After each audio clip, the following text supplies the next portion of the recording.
ये स्क्रीनशॉट देखिए, ये तमिलनाडु का है, जहां एक सड़क का उद्घाटन होना था। वहां एक ब्राह्मण पुजारी पहुंचा और पेरियार के मानने वाले वहां सेंथिल कुमार, जो कि सांसद हैं, डॉक्टर भी हैं। तमिलनाडु में पेरियार का आंदोलन चल रहा है।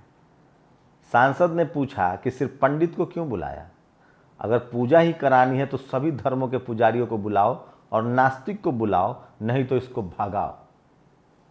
फिर क्या था, मैं फिर कह रहा हूं, धर्म की काट की राजनीति सिर्फ और सिर्फ सोशल जस्टिस है, फूले पेरियार अम्बेडकर है। ये पहली बड़ी खबर है जो मैं आपके लिए लेकर आया हूं। एक दूसरी बड़ी खबर देखिए, ये पत्रकार हैं रुपेश कुमार, इनको झारखंड पुलिस ने गिरफ्तार किया है। और तीसरी बड़ी खबर है कि ग्वालियर से, याद है आपको, ग्वालियर से माधवराव सिंधिया का पत्ता साफ हो गया है।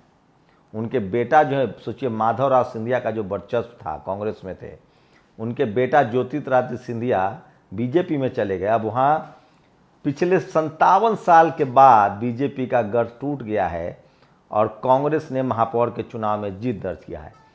इस छात्रा को देख लीजिए। अटेम्प्ट देने को प्लीज इंप्लीमेंट कर दीजिए मोदी जी और अमित शाह जी, प्लीज हमें हमसे एक बार मिलिए। ये बीजेपी दफ्तर पर प्रदर्शन कर रही है। ये लोग यूपीएससी के एग्जाम वाले हैं, मांग कर रहे हैं कि और अटेम्प्ट दे। आज बीजेपी दफ्तर पहुंच गए। देखते हैं मोदी जी मानते हैं कि नहीं। और ये तस्वीरें एसएससी जीडी वाले छात्रों की, जिनको गिरफ्तार कर लिया गया है। और अंत में प्रधानमंत्री मोदी की ये तस्वीर देख, वीडियो सुन लीजिए। गेहूं, चावल, दही, लच्छी, छाछ जीएसटी के बाद टैक्स फ्री हो गए। कल से आटा, चावल, दाल सब पर जीएसटी लगने वाला है। और थोड़ा मोड़ा नहीं, 400-400, 500-500 रुपये महंगाई आसमान छूने वाली है। तो आप कल्पना कर सकते हैं कि कल से क्या होने वाला है। तो ये वो तमाम बड़ी खबरें हैं जो आपको कोई नहीं बताएगा। और इसलिए मैं कहता हूँ कि सोशल मीडिया ही सच्चा मीडिया है, सोशल मीडिया ही बहुजन मीडिया है। तो कैसे तमिलनाडु में ब्राह्मण पुजारी को भगाया गया, उससे पहले इस तस्वीर को देख लीजिए। एक पिता के हाथ में अपने बच्चे का शव है। किसी मासूम बच्चे के शव से भारी दुनिया में कुछ भी नहीं होता है। पता है आपको कहाँ की ये तस्वीर है? ये राम राज्य वाले यूपी की तस्वीर है। कौशाम्बी जिला अस्पताल में 3000 रुपये मांगा जा रहा था, इलाज नहीं हो पाया, मासूम की मौत हो गई, फिर एम्बुलेंस नहीं मिला। अभी कुछ दिन पहले ग्वालियर में देखा था आपने, एक 7 साल के मासूम की गोद में उसके भाई का शव था। सबसे भारी होता है मासूम का शव। ये है कौशाम्बी का शव हाथ में। सोचिए, जिस देश में करोड़ों रुपए के मंदिर बन रहे हैं, मूर्तियां लग रही है, अरबों खरबों के संसद बन रहे हैं, जिस देश का प्रधानमंत्री 8000 करोड़ के जहाज पर चलता है, वहाँ आपके बच्चे के लिए अस्पताल नहीं है। और इसके लिए हम और आप दोषी हैं, क्योंकि हमने धर्म की राजनीति में रोजगार, शिक्षा, स्वास्थ्य को भुला दिया है। और अब ये देखिए, प्रधानमंत्री पनीर, दूध, दही, लस्सी, छाछ, आटा, दाल, चावल, गेहूं, बाजरा, ज्वार 5% जीएसटी वसूलेगी मोदी सरकार।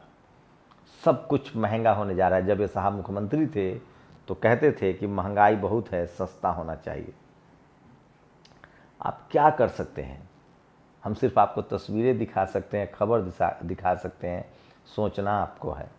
अब ये तस्वीर देख लीजिए, ये तमिलनाडु का है, जहाँ एक रोड का उद्घाटन होना था। सेंथिल कुमार पहुँचे थे, मेंबर ऑफ पार्लियामेंट है, डॉक्टर है। उन्होंने कहा कि सिर्फ पुजारी को ही क्यों बुलाया है, सभी धर्मों के पुजारी को बुलाओ, नास्तिक को भी बुलाओ। सोचिए किस तरह से संसद में पुजारियों से पूजा करवाई जाती है। तमाम सरकारी जगहों पर प्रोपेगेंडा फैलाया जा रहा है, लेकिन ये तमिलनाडु में नहीं चलेगा। तमिलनाडु ने एक नई दिशा दी है और पेरियार के मानने वाले लोग हैं। वहाँ सोशल जस्टिस की लड़ाई चलती है। वहाँ 69% रिजर्वेशन है। काश हिंदी पट्टी के नेता और भारत के अन्य राज्यों में हर जगह फूले पेरियार अम्बेडकर पहुँच गए होते तो लोगों का जीवन जरूर बेहतर हो जाता। अब ये तस्वीर देखिए, ये है वो एसएससी जीडी के बच्चे जो शांतिपूर्वक नागपुर से दिल्ली आ रहे थे। उनको जब राम राज्य वाले यहाँ आगरा में गिरफ्तार कर लिया गया है। चलिए हम क्या कहेंगे आपको। सोचिए, लुलु मॉल के निदेशक ने बयान दिया है कि लुलु मॉल में 80% कर्मचारी हिंदू हैं। आप कल्पना कर सकते हैं देश में क्या चल रहा है। और सोचिए, मैंने एक वीडियो दिखाया था आपको, ये तस्वीर देख लीजिए। मथुरा वृंदावन में एक शेड्यूल कास्ट सफाई कर्मचारी की गाड़ी में योगी और मोदी की फोटो थी, वो किसी ने कचरे में फेंका था। उस सफाई कर्मचारी की नौकरी ले ली गई। सोचिए, तस्वीर को लेकर नौकरी ली जा रही है। उसी देश में सालों सफाई कर्मचारी मरने के लिए मजबूर हैं।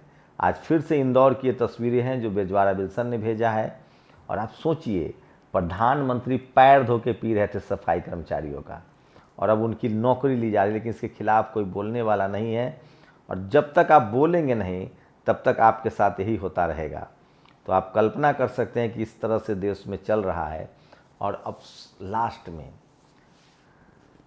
धार्मिक लोगों के लिए सावन का महीना है, बहुत सारे धार्मिक अनुष्ठान होते हैं। लेकिन सोचिए, यही वो महीना है, यही वो समय है जब आपके बच्चे को दाखिला लेना है, जेईई का मेंस होना है, सेंट्रल यूनिवर्सिटियों में दाखिला लेना है। आपके बच्चे अब 10th और 12th करके आएंगे, उनको कॉलेज यूनिवर्सिटी में दाखिला लेना है।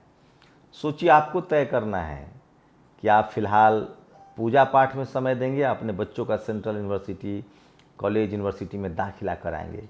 क्या आपको नहीं लगता कि जानबूझकर इसी महीने में ये सब चीज़ किया जाता है? मैं इस देश के तमाम बहुजनों से अपील करता हूँ।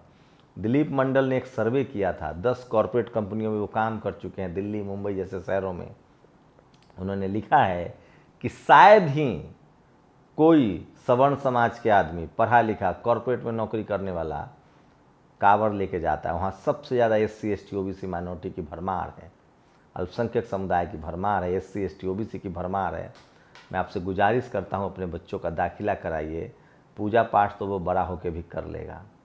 इसीलिए किसी ने कहा है कि पता कीजिए किनके बच्चे डॉक्टर, इंजीनियर, IAS, UPSC, वैज्ञानिक की तैयारी करते हैं और किनके बच्चे कांवड़ ढो रहे हैं।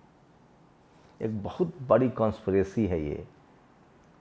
धर्म के जाल में फंसाकर आपके संवैधानिक अधिकार से रोका गया है। मैं यकीन जानिए, इस देश में बहुजनों की भलाई संविधान मानने से, जिनको मंदिर से फ़ायदा हो रहा है, जिनको धर्म से फ़ायदा हो रहा है, उनको मानने दीजिए। आपको जो भी अधिकार मिला है SC ST OBC माइनॉरिटी को, वो संविधान से मिला है, उसको बचाइए। अपनी प्रतिक्रिया भी जोड़ दीजिए। शुक्रिया। नेशनल दस्तक की आपसे गुजारिश है कि अगर इसको बचाना चाहते हैं तो नेशनल दस्तक को सब्सक्राइब करने के लिए रेड कलर के सब्सक्राइब बटन को दबाएं, फिर बेल आइकन की घंटी दबाएं। नेशनल दस्तक को बचाने के लिए बहुत जरूरी है कि हर खबर को शेयर करें, लाइक करें, कमेंट जरूर करें।